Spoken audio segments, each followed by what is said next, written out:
pouco sobre as atividades do Conselho, entre elas a atividade judicante, né? Uma das atividades próprias do Conselho, que é justamente conduzir os processos ético-profissionais. E o réu desse processo, aqui no Conselho, sempre é o médico, né? Então, uma entidade composta por médicos que julga a conduta dos médicos. Então, não deixa de ser um julgamento corporativo. E como diz o professor Genival Veloso, em todo o processo, a parte fraca é o denunciado. Então, o processo ele não é feito para condenar. O processo ele é feito para garantir ao denunciado o direito à ampla defesa. Esse é o fundamento basilar do processo de uma maneira geral, né? Porque se não fosse assim, ficava como na Inquisição. Lá tem interrogatório, lá tem julgamento, mas lá não tem ampla defesa e lá não tem contraditório, né? Então isso é do Estado democrático de direito, né? E o Brasil, a Constituição brasileira é uma Constituição garantista que assegura a todos esse direito à ampla defesa, né? A medicina nossa, ela tem evoluído. Isso aqui é um registro da Academia Paraibana de Medicina que mostra o SAMU da época de 1967, né? Eu tinha 2 anos, essa era a ambulância, né? Então hoje nós evoluímos bastante, de tal maneira que o nosso sistema de saúde ele conta com mais de 300 mil estabelecimentos de saúde, né?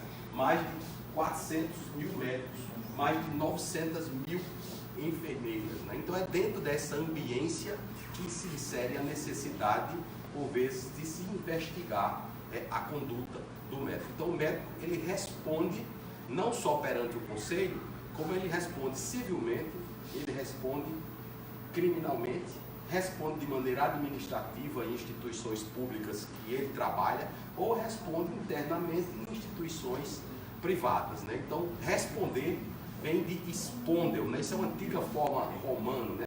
O direito brasileiro é um direito baseado no direito romano-germânico, é um direito codificado, né? Então, spondeo quer dizer responder pelo cumprimento de deveres, né? E o Kelsen, que é um grande pensador do direito, diz que quando se diz que uma pessoa responde, é porque há sempre uma sanção diante do inadimplemento daquele dever. E quais são os deveres do médico? O primeiro dever do médico é o dever de cuidado. O médico tem que cuidar do paciente sem negligência, com perícia, com prudência. O outro dever que o médico tem é o dever de informação. O médico tem que informar de maneira apropriada, de forma que o paciente possa compreender aquela informação que lhe é prestada. O terceiro é o dever de abstenção de abuso, né? Por exemplo, não tentar experiência, está ligado com a questão da prudência. E o quarto é o dever de sigilo. Então, se pegarmos o nosso Código de Ética Médica, que foi instituído por base dos princípios democráticos da Constituição de 1988, todos esses deveres eles vão estar ali contemplados, né? Isso, você pega o Código de Ética Médica, vai ver os princípios fundamentais, né? Geralmente se baseia nos princípios da ética biomédica, o princípio da beneficência, o princípio da autonomia, o princípio da justiça, né? E há uma norma deontológica para cada infração àqueles princípios que estão ali, bem como o Código tem um capítulo inteiro falando sobre normas disseológicas. Punir o médico e o médico tem que pagar. Então há essa reclamação. Mas uma das funções do Conselho é justamente punir. Se vamos punir, temos que fazer dentro da legalidade, né? O gigantismo do sistema de saúde preciosa é do nosso constituinte, que resolveu constituir o maior sistema de acesso universal do mundo. Então esse médico, por vezes, ele comete ilicitudes que decorrem de problemas estruturais, né? Então está aí essas situações que a gente tem visto. O Conselho Federal de Medicina, está aqui eu e o conselheiro Dalvério Madruga, levando uma série de fiscalizações realizadas em todo o Brasil, porque mais importante do que processar o médico é prevenir que ocorram os processos éticos profissionais, né? Então a medicina, porque lida com a vida, a dignidade da pessoa humana, então por ter essa peculiaridade, é uma profissão que é extremamente regulada. Então, desde 1932, ainda a República do Brasil estava nos seus primórdios, já havia um decreto-lei que regulamentava o exercício das profissões de saúde, né? O decreto de 1942, 1957, a lei 3268/1957, que os conselhos de medicina, com a função que tem. Então, o Conselho de Medicina não é órgão classista. O Conselho de Medicina não é sindicato. O Conselho de Medicina não é associação. O Conselho de Medicina é um órgão de Estado que regulamenta a profissão médica, por exemplo, que dispõe sobre guarda de embriões, que dispõe sobre material genético, que dispõe sobre o Código de Processo Ético Profissional. Então, é um órgão de Estado que tem que agir de maneira autônoma, independente dentro da legalidade. Então, veja aqui em 1929 o que dizia, o artigo 81, né? O médico guardará o mais absoluto segredo se chegar a comprovar uma moléstia venérea em uma mulher casada. Não somente se absterá de torná-la conhecedora da natureza da moléstia, como também evitará que sobre o marido recaia suspeita de ser o autor do contágio. O médico diagnosticava uma doença venérea na mulher, não podia dizer a ela, e nem o marido podia ser imputado o vetor da transmissão dessa doença. Vocês sabem que hoje a autarquia CFM é uma das autarquias públicas que mais pune médicos, né? E esse julgamento, quem faz somos nós. E temos que fazer com apropriação para que o julgamento não seja anulado na Justiça. A Justiça Federal é uma das causas de anular o julgamento é não cumprir o processo ético profissional. Dificilmente o Poder Judiciário vai contestar o mérito da nossa decisão. Por exemplo, a gente diz que o médico cometeu um erro médico, o Judiciário dificilmente muda isso, porque é competência nossa avaliar se cometeu um erro médico ou não. Mas se a gente não deu ao médico direito à ampla defesa, esse processo vai ser anulado, vai começar tudo de novo e às vezes pode prescrever. Então a prescrição processual é um ato de negligência do Conselho, é um ato de desídia, e é por isso que o Conselho Federal tem deixado bem assentado e cobrado, como vocês viram aqui naquele ofício, que os conselhos regionais deem o devido impulso processual para que a gente não fique como negligente, quando na realidade a nossa função é evitar que aconteçam essas negligências. O Código de Processo Ético Profissional, ele vem sendo revisado, como o professor Eurípides falou, que é justamente para se adaptar às situações que encontramos no dia a dia dos conselhos. O problema disso é que isso às vezes faz com que a segurança jurídica ela pereça um pouco, porque os operadores desse código somos nós, médicos, não somos operadores do direito e fomos eleitos pelos nossos pares para operar um código de processo que é igual aos outros códigos de processo. Não é? Então há essa dificuldade inicial. Mas o Conselho de Medicina, que já é uma instituição com mais de 50 anos, já tem dentro do seu corpo de funcionários, da sua assessoria jurídica, as condições necessárias para dar suporte aos conselheiros para que esses processos não tenham vícios. E nós, os conselheiros, temos que conduzir o processo, temos que nos ater às provas técnicas, à questão técnica, que isso aqui todos nós conhecemos. Não precisa aqui a gente ensinar medicina a nenhum dos conselheiros, que são todos médicos muito reconhecidos. Então, conhecer os autos do processo, ler a sindicância, ler a defesa prévia e, a partir daí, conduzir uma instrução de tal sorte a assegurar a ampla defesa e o contraditório. Né? Nós sabemos que no dia a dia esse é um dos grandes problemas, que é um problema do conflito de interesse. Esse conflito de interesse ele é de toda sorte, ele é conflito de interesse entre nós mesmos, ele é conflito de interesse dos médicos com a indústria, dos médicos com operadoras de plano de saúde, dos médicos com familiares, e nós temos que procurar nos blindar desses conflitos, né? E quando há conflito, aqui já foi muito bem colocado pelo professor Eurípides, o conselheiro, ele deve arguir o seu impedimento de atuar naquele processo, porque não tem sentido, se eu sou de uma instituição, julgar o meu sócio, né? Se eu vou julgar um irmão meu que é médico, não dá, eu não posso. Tem impedimento até legal, impedimento de foro íntimo e impedimento legal que pode ser arguído pelas partes, e isso pode ensejar determinadas nulidades, né? Então, eu tenho certeza que no dia a dia aqui de nós, vamos procurar trabalhar em conjunto, os mais antigos ajudando os que chegaram, para que todo esse procedimento administrativo que se dá no âmbito do Conselho, ele aconteça com o menor nível de falhas possíveis, né? Porque senão a gente vai ter retrabalho e a gente corre o risco de ter um processo anulado, seja pelo Conselho Federal de Medicina, seja no âmbito judicial, né? Então, a isenção, a autonomia e o compromisso de cada um, eu acho que é algo que estamos cientes quando aceitamos ser conselheiros do Conselho Regional de Medicina da Paraíba. A questão da prescrição de um processo é uma vergonha para o Conselho. E hoje ela passa a se responsabilizar o presidente do Conselho e o indivíduo que negligenciou, né? Porque aqui são apurados casos de grande relevância, como um caso como esse com o Rogério Delmaci, Sérgio Cortes e outros mais, doutor Bumbum. Isso acontece.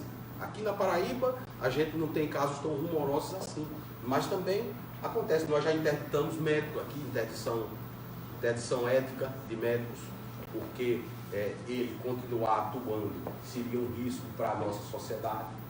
Tá? Cassação, desde que o Conselho foi fundado, eu desconheço que o Conselho tenha cassado alguém, mas há conselhos que são muito rigorosos. A cassação é um tipo de pena drástica e que toda vez que ela ocorre, obrigatoriamente há um recurso, um efeito suspensivo, um recurso para o Conselho Federal de Medicina, que é quem, em última análise, vai julgar o médico. Então, Eurípides ontem falou, o Rodrigo também conversou sobre os ilícitos éticos mais comuns, né? A questão do artigo 1º, que é o artigo do erro médico. Esse é o artigo mais comentado, é o artigo que sai mais na mídia, né? Se fosse falar sobre erro médico, talvez coubesse até um fórum, né? Sobre as causas do erro médico. E a gente pensa que o erro médico é mais comum no médico jovem? Não, certo? Existem estudos do Conselho Federal de Medicina que mostram que é justamente o contrário. São indivíduos que estão na meia idade, são esses indivíduos que mais tendem a cometer erro médico. Tem as questões estruturais que permeiam a ocorrência de erros médicos, que podem decorrer da imperícia, da imprudência e da negligência, né? Há outras questões relativas à relação dos médicos com os médicos. É comum também divergência entre médicos, né? A questão da relação de médicos com pacientes e com familiares, questões relativas à pesquisa médica. Também há um capítulo que fala sobre isso no Código de Ética Médica. Aspectos relativos ao segredo médico, ao sigilo profissional. Sigilo profissional, como eu falei, é uma das obrigações do médico e é um dever constitucional. A Constituição assegura a todos nós o direito da inviolabilidade da vida privada e, desde Hipócrates, a obrigação de guardar o sigilo é fundamental para assegurar que a relação médico-paciente se dê num ambiente de confiança que precisa. Então é por isso que o médico se não houver dever legal, se não houver uma autorização expressa do paciente, ou se não houver uma justa causa, ele não pode jamais revelar os dados confidenciais que ele toma conhecimento em função do exercício da sua profissão. É uma cláusula pétrea do Código de Ética Médica. Há, inclusive, da Justiça, ações que foram demandadas pelo Conselho Federal de Medicina em função de operadoras de plano de saúde que querem a questão do CID, né? E o Conselho defende isso porque isso é um princípio hipocrático, garantia da inviolabilidade da vida privada. Questão dos documentos, fundamental, prontuário médico, né? Então, prontuário médico, o professor Eurípides falou, é uma fonte de obtenção de provas. Infelizmente, os prontuários são de péssima qualidade. Então, quando a gente vai se debruçar sobre um prontuário, não tem ali os elementos suficientes, seja para, com o que está ali, fundamentarmos a absolvição do médico, seja com o que está ali, se fazer um juízo de valor acerca da culpabilidade. Né? O julgamento é o ponto culminante do processo. É no julgamento onde nós vamos definir o destino do colega que está aqui sendo julgado. Ele está sendo julgado por quem? Não por algozes. Ele está sendo julgado pelos seus colegas. Né? Naturalmente, como é um processo, como é um julgamento, como isso é um ato jurídico, você tem advogados. Os advogados, a atuação deles, vocês vão ver aqui, é uma atuação diversa. Tem colegas que muitas vezes não falam, é o advogado que fala. O advogado não entende nada de medicina e às vezes aquele advogado, ao falar, né, ele às vezes acaba complicando mais o seu constituinte. Eu já vi aqui o advogado dizer, não, ele não fez isso por dolo. Né? Bom, ele não fez por dolo. Mas o que a gente está apurando aqui não é fato doloso. O que nós estamos aqui apurando é fato culposo. Né? Então, às vezes, o advogado ele acaba atrapalhando a vida do seu constituinte. Eu, como conselheiro e julgador, eu prefiro que o meu colega me diga a verdade. E nós vamos saber discernir, certo? Olhando no olho de cada um, se aquilo ali é uma verdade, se aquele colega ele é merecedor da absolvição ou se aquele colega é merecedor de uma reprimenda. Como eu já falei, Conselhos de Medicina, está aqui o Conselheiro Federal da Alvério Madruga, sabe que são dos órgãos de fiscalização profissional os que mais punem os membros das suas categorias. Porque isso é um compromisso que nós temos, primeiro, com a segurança do paciente, segundo, com a tradição da nossa profissão, né? A tradição milenar que tem a medicina. A medicina, o ato médico se baseia na confiança do médico com o paciente. Sem isso, não há ato médico. Por isso que é importante o sigilo, por isso que é importante o compromisso de cuidar do paciente pessoalmente, sem negligência, certo? Nós temos que nos atualizar, é a obrigação do médico se atualizar. Não sabia, eu não sabia. Tem que saber, tem que estar atualizado, tem que saber interação de medicamentos, tem que saber que tem que visitar o paciente, tem que saber que tem que evoluir, tem que saber que tem que colocar aquilo na prescrição médica, porque aquilo é a melhor maneira dele se defender. Tá? Então, instaurado o processo ético profissional, como já foi falado aqui, eu vou repetir, aberto o prazo para a defesa. A defesa ela é facultativa. O médico pode se defender ou não. A estratégia da defesa pode ser, naquele primeiro momento, não se defender. Ele vai arrolar testemunhas, as partes podem arrolar testemunhas, essas testemunhas serão ouvidas pelo conselheiro instrutor, na presença ou não de um advogado. O advogado pode participar, o conselheiro que está ali, ele tem uma função de um juiz, então ele é ali uma autoridade pública, ele tem um uso público, ele está ali conduzindo um processo administrativo no âmbito da administração federal. Né? Então é preciso que esse indivíduo tenha decoro, né? Tenha decoro, tenha compromisso com a parte denunciante também. Às vezes é um paciente que às vezes a gente, pelo espírito de corporativismo natural, toda a categoria profissional, às vezes desdenha do denunciante. Não pode. Nós temos que ter a isenção suficiente para conduzir esses processos. E também não pode o conselheiro ficar se julgando suspeito de tudo. Porque se não quer assumir, enfrentar o ônus de votar pela punição de um colega, não deve ser conselheiro. Porque não está preparado para assumir as responsabilidades que são atreladas a essa função pública. Não, porque aquele ali eu conheço. Então não dá para ser.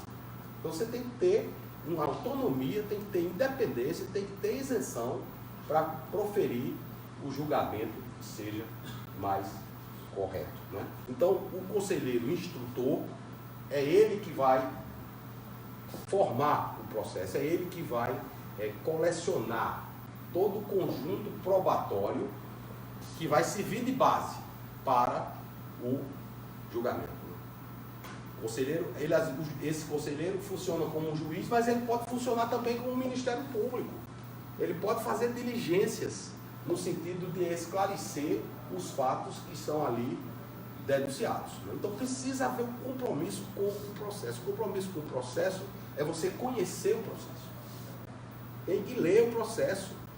antes de começar a instrução, tem que ler a denúncia, tem que ler a defesa, tem que verificar o relatório do sindicante, tem que tomar termos dos depoimentos de maneira própria. Confirma o que disse na sindicância. O que foi que disse na sindicância? O professor Eurípides disse: sindicância tem um caráter informal. A sindicância se assemelha a um inquérito policial. Então, se na sindicância o médico disse uma coisa ou o denunciante fez aquela denúncia, nós temos que fazer a inquirição novamente. Por que fazer a inquirição novamente? Porque é nesse momento que vai se dar a ampla defesa e o contraditório. Porque as partes têm o direito de interferir, né? E o conselheiro instrutor, ele é o mediador daquilo, para garantir que aquele processo ocorra dentro da normalidade. Então, ouvido as partes, não tendo mais denunciado, que aí pode ser muitos, né? Pode ser muitos denunciados, pode ser uma denúncia que vem do Ministério Público, que o Conselho abriu, não é o Ministério Público o denunciante, o Ministério Público ele trouxe a notícia para o Conselho, e o Conselho instaurou uma sindicância ou um processo ex officio, porque ele tomou conhecimento pelo Ministério Público, pelo delegado, pelo juiz ou pelo jornal. E ele instaurou o processo ele foi movido pelo Conselho. Aí eu pergunto, como é que o Conselho move um processo contra um médico e ele deixa esse processo prescrever? Não pode, né? É preciso a responsabilidade para dar o impulso processual. E às vezes o corregedor, às vezes não, é sempre o corregedor, o chato. Porque ele vai estar cobrando, né? Dele é a responsabilidade de garantir que haja o devido impulso processual. Então, terminada a fase de interrogatórios, que, repito, é aberto o prazo para alegações finais. Nas alegações finais, as partes vão se manifestar acerca do processo. Concluído, o processo está apto para o relator e o revisor procederem os seus relatórios. Depois que tudo isso é realizado, a assessoria jurídica vai dar o seu parecer sobre a regularidade do processo e o presidente do conselho vai marcar o julgamento. O julgamento é um julgamento formal, é um julgamento às portas fechadas, não pode estar aqui imprensa, certo? Há um compromisso de confidencialidade dos conselheiros, não pode por aí sair comentando na rua as coisas internas do conselho, porque o julgamento é a portas fechadas, como votou o doutor João Modesto, como votou o doutor Queiroga, ou como votou o doutor Clécio, o doutor Heraldo, e são coisas internas. Porque se fosse para ser a porta aberta, era a porta aberta. Eu até acho que em qualquer dia desses vai ser a porta aberta, porque a gente tem um princípio maior da publicidade, isso aqui é uma instituição pública, o Supremo Tribunal Federal julga pela televisão, certo? E aqui ainda está se preservando essa questão das portas fechadas de uma legislação mais antiga, né? O voto antes era um voto fechado, hoje o voto é aberto, o voto tem que ser fundamentado, não pode votar pela absorção, porque eu vou votar pela absorção, tem que fundamentar porque eu votei pela absorção. O voto divergente, ele também tem que ser fundamentado. Então, todas as decisões do juiz, que somos nós, devem ser decisões fundamentadas.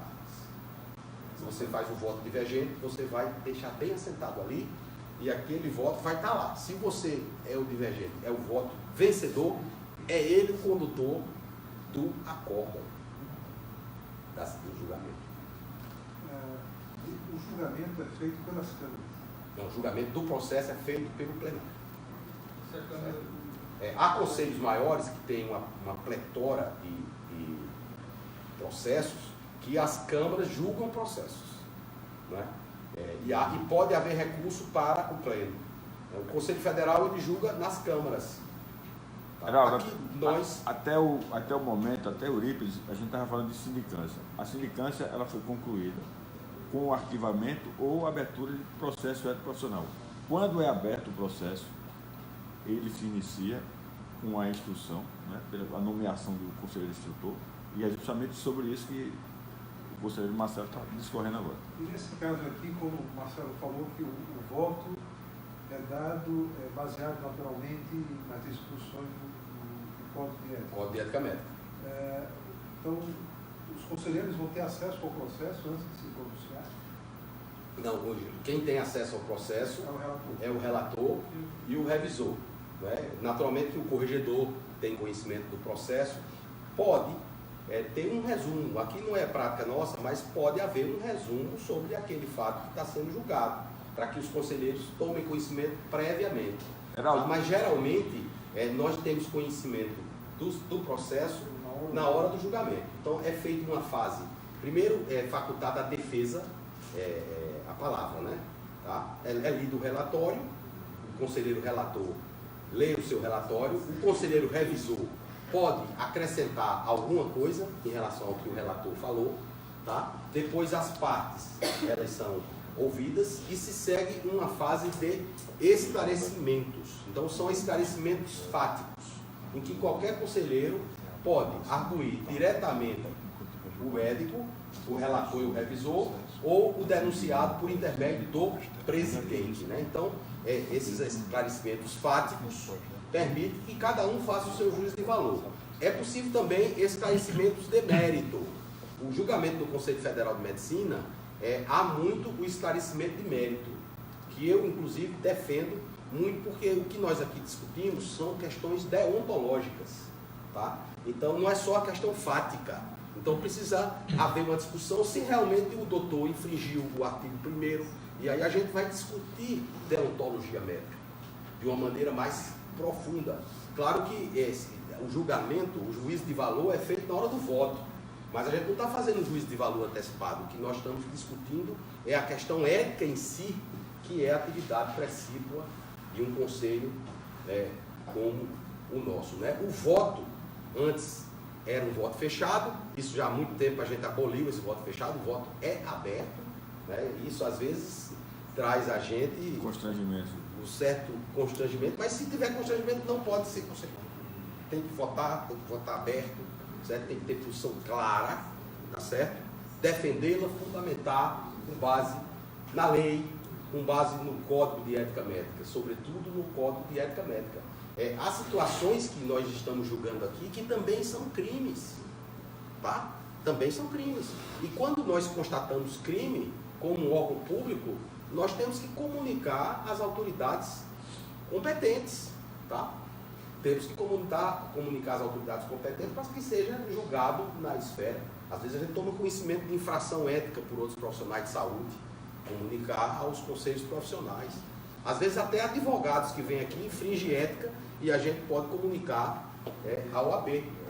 Porque não adianta só ficar cobrando ética dos políticos ou achar que corrupção é só crime de político, porque não. Isso atinge a sociedade de uma maneira geral, inclusive os médicos. Aqui dos conselhos de medicina, está aqui o nosso decano João Modesto quer fazer uma pergunta, mas os conselheiros e os conselhos de uma maneira geral, às vezes eles são condescendentes com uma questão assim, por exemplo, relativa a uma conduta do médico, certo? Muito mais do que situações como essa do Dr. Rogério Delvaci, de assédio. Olha, médico assediador, médico fraudador, certo? Médico que pratica situação de corrupção. Os conselhos, eles são muito rigorosos. Invariavelmente, esses indivíduos são punidos e são punidos de maneira exemplar, né? Isso é um compromisso que cada um de nós tem, não só com o conselho, mas com a medicina e com a sociedade brasileira de uma maneira geral. João. Eu queria só fazer um comentário acerca da confidencialidade que você falou. A gente tem uma obrigação de guardar tudo que a gente tem aqui, até a coisa chegar ao seu final. Um caso que houve aqui há 500 anos atrás, em que terminou o julgamento e antes de qualquer coisa, um dos então conselheiros tinha um contato muito íntimo com o repórter, passou para o repórter, assim que terminou o julgamento, deu tempo de mudar, como se diz, a matéria, né? Da capa do jornal do outro dia. Fulano de tal foi condenado a ser tal. Resultado, foi anulado o julgamento, entende? O sujeito ficou sem ser processado por conta disso. Então, por isso que a gente tem essa obrigação. Não é para esconder nada de ninguém, mas é porque isso exige, a lei exige que o julgamento seja feito às portas fechadas. As posições dos conselheiros são posições defensáveis e fundamentadas, mas elas têm que observar o que está dentro da própria legislação. Né? Então, essa função que nós temos aqui é uma função de altíssima responsabilidade. Então, além da função judicante, o professor João Budeste falou ontem, falou com muita propriedade, uma propriedade de quem é o decano e de quem já presidiu esse conselho por 3 oportunidades, né? Mostrando a cada um de nós a grande responsabilidade que assumimos com a classe médica. Então, além da função judicante, nós temos outras funções. A função fiscalizatória, né? Porque é na fiscalização que nós vamos prevenir processos. O objetivo nosso não é para processar ninguém, não. Eu mesmo fico constrangido em pedir para instaurar um processo contra um colega. Né? Então, atuando na fiscalização, através do departamento de fiscalização, através das nossas delegacias, através de uma ação mais forte junto aos estudantes de medicina. Né? O Conselho da Paraíba é pioneiro na elaboração do Código de Ética do estudante de medicina. A Paraíba tem uma tradição no Conselho Federal de Medicina. Nós já tivemos vários paraibanos que foram dirigentes do Conselho Federal de Medicina. O professor Genival Veloso, que é uma referência de ética médica. O doutor Genário Barbosa já foi tesoureiro do Conselho Federal. O doutor Dalvélio Madruga é diretor do Conselho Federal de Medicina. Certo? Então, todos nós temos que ter esse compromisso. Né? Compromisso com a classe médica da Paraíba, compromisso com a sociedade em geral, porque aqui eu tenho certeza que teremos julgamentos corretos, teremos um quinquênio muito produtivo, haja vista uma renovação salutar que se deu no Conselho, unindo pessoas com experiência, com colegas jovens que vão continuar o trabalho que o Conselho de Medicina da Paraíba sempre fez de compromisso social abrangente. Né? Contribuição da medicina, veja que o que fala o Guimarães Rosa, né? Um dos maiores escritores do Brasil, diplomata de escola e médico, né? No discurso de posse dele, no discurso de conclusão do curso de medicina. Né? Então veja, ninguém entre nós, parabéns de todos, representa os exemplares do médico comercializado, taylorizado, estandardizado, aperfeiçoadíssima máquina mercantil de diagnóstico, né? O industrial, o explorador da vida e da morte, o dizer de Alfredo Freire, tá certo? Então, nós temos um compromisso, sobretudo, com o nosso paciente, e é por isso que temos que agir como nos propomos aqui no Conselho Regional de Medicina da Paraíba.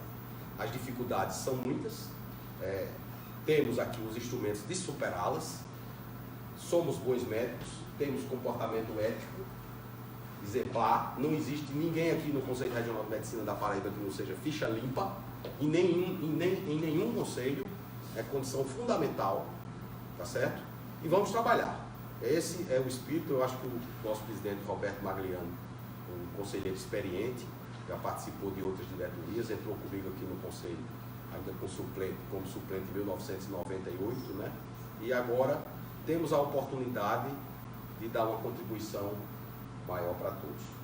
É isso que eu tinha para dizer para vocês.